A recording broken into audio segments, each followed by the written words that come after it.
Hello guys, இன்றைக்கான big pass வீடியோவில் நம்ம என்ன பார்க்க போகிறோம்னா, அந்த சாண்ட்ராங்கிற ஒரு எப்படி சொல்கிறது, ஒரு சாண்ட்ரான்னு ஒரு சாஃப்ட் கேரக்டரை வச்சுட்டு உள்ளுக்குள்ளே வெஞ்சன்ஸ் வச்சுருக்க ஒரு கேரக்டரை பற்றி தான் நம்ம பேச போகிறோம். ஸோ இன்றைக்கான பிக் பாஸ் வீடியோவில் என்னென்னு பார்த்தீங்கன்னா நேற்றைய லைவில் என்னென்னா திங்கட்கிழமை எபிசோடில் இருக்கட்டும் எல்லாத்துலேயுமே பார்வதி, சாண்ட்ரா, திவ்யா, கனி இவங்க எல்லாமே என்ன செய்வாங்கன்னா ஒரு கேங்காக கனி கிடையாது. ஸோ சாண்ட்ரா, திவ்யா, பார்வதி இவங்க எல்லாமே ஒரு கேங்காக இருந்து என்ன பண்ணுவாங்கன்னா யாருக்கு ஓட்டு போடணும், யாருக்கு குத்தணும், யாரை குத்தி இந்த வீட்டை விட்டு வெளியாகணும்னு சொல்லிட்டு ஒரு கூட்டாக சேர்த்து ஒரு பிளான் பண்ணுவாங்க. ஸோ அன்பு கேங்கு உடஞ்சி இன்றைக்கி ஒரு புதுசாக ஒரு கேங்கு ஓப்பனாக தான் நான் சொல்ல முடியும். நேற்று இதில் கூட கிமி சாப்பாடு கேட்பாங்க. ரொம்ப ஆசையாக சாப்பாடு ரொம்ப பசிக்குது அப்படிலாம் சொல்லி கேட்பாங்க. ஸோ அப்போ என்ன சொல்லுவாங்கன்னா சாப்பாடெலாம் கொடுக்க முடியாது. திவ்யா, சாண்ட்ராவெலாம் சொல்லி வச்ச மாதிரி சாப்பாடெலாம் எக்ஸ்ட்ரா கொடுக்க முடியாது. ஸோ சாண்ட்ரா சொல்லுவாங்க அப்படிலாம் உங்களுக்கு சாப்பாடு கொடுக்கும்போது கிமி சொல்லுவாங்க இதெல்லாம் ஒரு பதிலாக அப்படி சொல்லி ரொம்ப எப்படி சொல்கிறோம் எமோஷனாக ஆவாங்க. ஸோ இன்றைக்கான எபிசோடில் பார்த்தீங்கன்னா அந்த டாஸ்க் எல்லாமே போய்கிட்டு இருக்கும். அப்போ பார்த்தீங்கன்னா சாண்ட்ரா, திவ்யா, சாண்ட்ராவோட ஹஸ்பண்டு, ஸோ பார்வதி இவங்க 4 பேருமே என்ன பண்ணுவாங்கன்னா கூட்டாக சேர்ந்துக்கிட்டு மார்க் போடுற விஷயத்தில் இவங்களை இப்படி மார்க் பண்ண விடக்கூடாது, இவங்களை இப்படி இந்த இதில் குறை சொல்லணும் அப்படின்னு சொல்லிட்டு என்ன சொல்லுவாங்கன்னா, ஸோ எல்லாமே முடிஞ்சு லாஸ்ட்டு ஃப்ரைடே என்ன சொல்லுவாங்க ஒஸ்ட் பர்ஃபார்மன்ஸ் கொடுப்பாங்க. அதில் யாரை ஜெயிலுக்கு அனுப்பணும், இவங்கள தான் குத்தணும், இவங்க ஓவராக கேமே ஆடுறதில்லைன்னு சொல்லிட்டு ஒரு பிளான் பண்ணுவாங்க.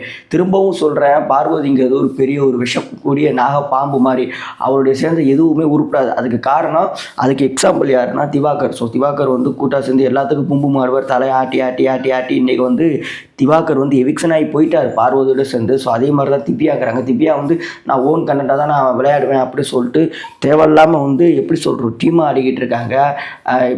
அதான் சொல்கிறல, திவ்யாவோட வெளியே வச்சப்போ தான் தெரியுது இது திவ்யாவோட ஆதரிக்கிற மக்கள் எவ்வளோ பேர் இருக்காங்க. ஸோ என்னை கேட்டால் திவ்யா தான் இருக்கிறதுல ஒஸ்ட் பர்ஃபார்மன்ஸ்னு நான் சொல்லுவேன். ஸோ அந்த மாதிரி ஒரு எப்படி சொல்கிறது, அந்த மாதிரி திவ்யாவோட வர நாளுக்கு நாள் திவ்யாவோட பர்ஃபார்மன்ஸ் இருக்கட்டும் எல்லாமே ரொம்ப மோசமாக தான் போய்கிட்டு இருக்குன்னு நான் சொல்ல முடியும். அதே மாதிரி இந்த ரம்யாவை பற்றி நான் ஒன்று சொல்லி ஆகணும். தயவு செஞ்சு பிக் பாஸ் வீடுங்கிறது பெரிய ஒரு ஆப்பர்ச்சுனிட்டி தர ஒரு வீடு. ஸோ அதை பயன்படுத்திக்க முடிஞ்சால் பயன்படுத்திக்கங்க. இதே ரம்யா சொல்லுவாங்க நான் வெளியில் போயிட்டு ஆடல் பாடலுக்கு நான் போகக்கூடாது, லைஃப் மாறணும் அப்படிம்பாங்க. அதே ரம்யா மூளைக்கு மூளை நான் போகணும், என்னால் இருக்க முடியலை, எனக்கு வெளியாகணும் அப்படின்னு சொல்லிட்டு புலம்பிக்கிட்டே இருக்காங்க.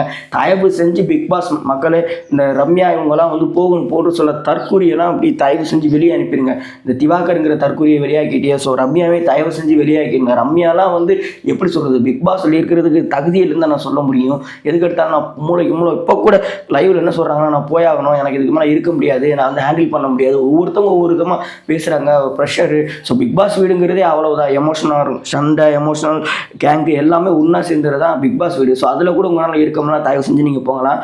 ஸோ எனக்கு தெரிஞ்சு இந்த வாரம் ரம்யா வெளியாகிறது எனக்கு ரொம்ப பெஸ்ட்டுன்னு எனக்கு தோணுது. ஸோ அதை பற்றி கமெண்ட் பாக்ஸில் போட்டிருங்க. அதே மாதிரி திவ்யா இருக்கிறதுலே மட்டமாக இப்போ கேம் விளாட்றாங்க. பயங்கரமான மட்டமான கேம், ஆக ஒஸ்ட்டு கேம் ஆடிக்கிட்டு இருக்காங்க திவ்யா. ஸோ இப்படியே போய்கிட்டு இருந்தால் திவ்யா வீட்டுக்குள்ள நினைக்க முடியாது. ஸோ சாண்ட்ரா தயவு செஞ்சு இந்த ஹஸ்பண்ட் ஒய்ஃபுங்கிற கேமை விட்டு வெளியில் வந்தால் இன்னமும் ஹாப்பியாக இருக்கும். ஸோ ஹஸ்பண்டு ஒய்ஃபுங்கிற ஒரு போர்வைகளை போத்திக்கிட்டு 2 பேரும் செம்மையாக கேம் ஆடுறாங்க. ஸோ எப்படி சொல்கிறது தெரியல மக்களை. இதுதான் இன்றைக்கான வீடியோ ஒன்று எப்படி சொல்கிற லைவ் அப்டேட்டு. ஸோ நாளைக்கு ஒரு வீடியோவில் சந்திப்போம். திவ்யா, சாண்ட்ரா, அப்புறம் பார்வதி, அப்புறம் ரம்யா இவங்க கேம் ஆடுறதை பற்றி கமெண்ட் பாக்ஸில் போட்டிருக்கேன். இந்த வாரம் ரம்யா வெளியாக நான் ரொம்ப ஆசைப்பட்றேன். நீங்கள் என்ன நினைக்கிறீங்கன்னு மறக்காமல் கமெண்ட் பாக்ஸில் போட்டுருங்க மக்களே.